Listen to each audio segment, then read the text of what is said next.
Working with soloists is always a different experience. It totally depends on the soloist. I will say though, soloists with a lot of experience have a very special way of kind of understanding how they work with the orchestra.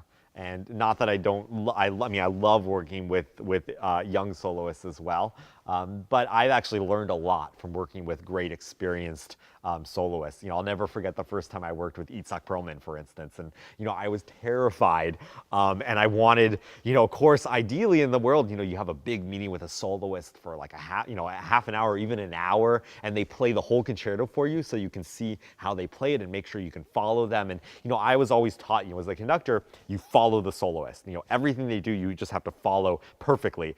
And in essence, I think back and I was like, that's impossible. Of course it's impossible. How can 80 people in real time adjust to one person in the moment?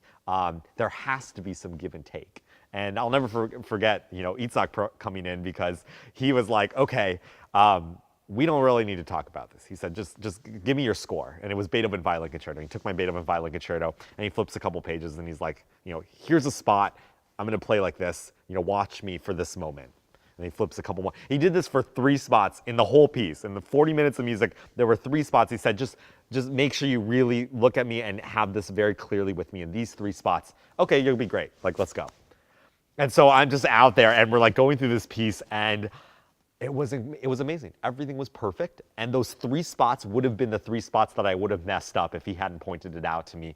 And it was just because he's done the Beethoven Violin Concerto. I don't even want to think about how many times he's done it. It's got to be touching it like 1,000 times, probably. And so for him, he could come to a young conductor who's obviously losing his mind at this prospect and just be like, it's going to be fine. Just look at these 3 spots. And I thought about it later. I just thought I was lucky that it went that well. I thought maybe, I was just lucky that like I followed him and somehow we got through it. But of course the trick was he was following me as well. And he did it so musically and so well, and he was listening to the orchestra that he made it seem like I was following him perfectly. But in fact, he was pulling a lot of weight as well and making me look fantastic. And those couple things that he wanted me to follow him, he had pointed out to me. And I'll never forget that, because it really allowed me to realize that it's okay for there to be some give and take with the soloist. And every great soloist I've worked with since then has that same amazing perspective on the working relationship between the soloist, the conductor, and the orchestra. And they often know the orchestra parts as well as, if not better, than I do. And so allowing them to have that space to maybe offer suggestions and things that they want to have happen, it can develop into a really beautiful relationship.